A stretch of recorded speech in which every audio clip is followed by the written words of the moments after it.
നമസ്കാരം. Raft of ഫുട്ബോളിലേക്ക് അവർക്കും സ്വന്തം. ഇത്തവണത്തെ ബാലൻ ഡിയോർ ആർക്കായിരിക്കും? അതൊക്കെ ചർച്ച ചെയ്യാൻ സമയമായോ എന്നൊക്കെ കമൻറ്റുകൾ വരാൻ സാധ്യതയുണ്ട്. സമയമായി. കാരണം ഈ സീസൺ അവസാനിക്കാൻ പോവുകയാണ്. ഏപ്രിൽ അവസാനത്തിലാണ് നമ്മളുള്ളത്. മെയ് മാസത്തോടു കൂടി സീസൺ അവസാനിക്കും. ജൂണിൻ്റെ തുടക്കത്തിലാണ് UEFA ചാമ്പ്യൻസ് ലീഗിൻ്റെ ഫൈനലുള്ളത്. കഴിഞ്ഞു. ക്ലബ് സീസൺ അവിടെ അവസാനിക്കും. പിന്നെ ഇത്തവണ കോണ്ടിനെൻ്റൽ കപ്പുകളുണ്ട്. കോപ്പ അമേരിക്കയും അതുപോലെ നമ്മുടെ യൂറോ കപ്പ് നടക്കുന്നുണ്ട്. അപ്പം പഴയ പോലെയല്ല, ഇപ്പോൾ ഇയർ വൈസ് അല്ല ബാലൻ ഡിയോർ കൊടുക്കുന്നത്. കഴിഞ്ഞ 1-2 വർഷങ്ങളായിട്ട് അങ്ങനെയാണ്, സീസൺ വൈസാണ് കൊടുക്കുന്നത്.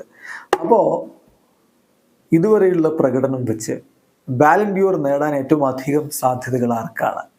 അതിൻ്റെ ഒരു ഓഡ്സ് ഇപ്പോൾ പുറത്തു വന്നിട്ടുണ്ട്. നമ്മൾ പരിശോധിക്കുകയാണ്. ബാലൻ ഡിയോർ ഓഡ്സിൽ ആദ്യ 5 സ്ഥാനത്തുള്ളവർ, 5ാം സ്ഥാനത്ത് ഫിൽ ഫോഡനാണ്. അദ്ദേഹത്തിൻ്റെ ബാലൻ ഡിയോർ സാധ്യത എന്ന് പറയുന്നത് 9% പ്രോബബിലിറ്റി. ഈ സീസൺ എന്ന് പറയുന്നത് ഫിൽ ഫോഡനെ സംബന്ധിച്ചിടത്തോളം അദ്ദേഹത്തിന് ഏറ്റവും പ്രൊളിഫിക് ആയിട്ടുള്ള സീസണാണ്. മികച്ച പ്രകടനം അദ്ദേഹം സിറ്റിക്കായിട്ട് നടത്തിക്കൊണ്ടിരിക്കുന്നു.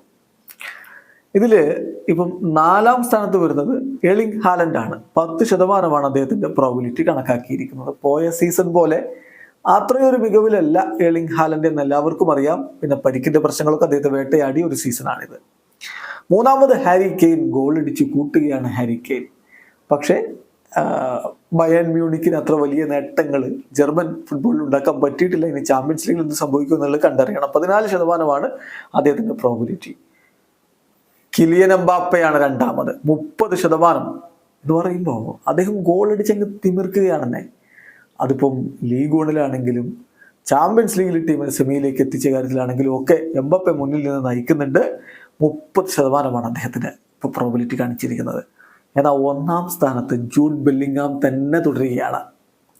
അദ്ദേഹം ഇങ്ങനെ റയലിലേക്ക് എത്തിയതിന് ശേഷം വലിയ നേട്ടങ്ങൾ ഉണ്ടാക്കിക്കൊണ്ടിരിക്കുകയാണ്. പല പുരസ്കാരങ്ങൾ നേടിക്കഴിഞ്ഞു. ഏറ്റവും ഒടുവിൽ അദ്ദേഹം ലോറിസ് അവാർഡ്, അതിൽ ബ്രേക്ക് ത്രൂ പ്ലെയർക്കുള്ള അവാർഡ് അദ്ദേഹം സ്വന്തമാക്കിയിരുന്നു. പിന്നെ കോപ്പ ട്രോഫിയും അതുപോലെ മറ്റ് പ്രധാനപ്പെട്ട ഗോൾഡൻ ബോയ് പുരസ്കാരവും ഒക്കെ നേടിക്കൊണ്ടിരിക്കുന്ന ആളാണ്.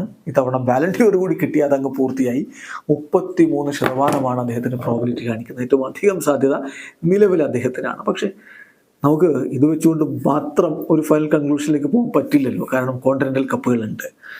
അതിപ്പോൾ യൂറോ കപ്പ് ആണെങ്കിലും കോപ്പ അമേരിക്ക ആണെങ്കിലും അതിൽ പ്രകടനം വെച്ചുകൊണ്ടുകൂടിയായിരിക്കും ഇത്തവണത്തെ ബാലൻ ഡിയോർ തീരുമാനിക്കപ്പെടുക.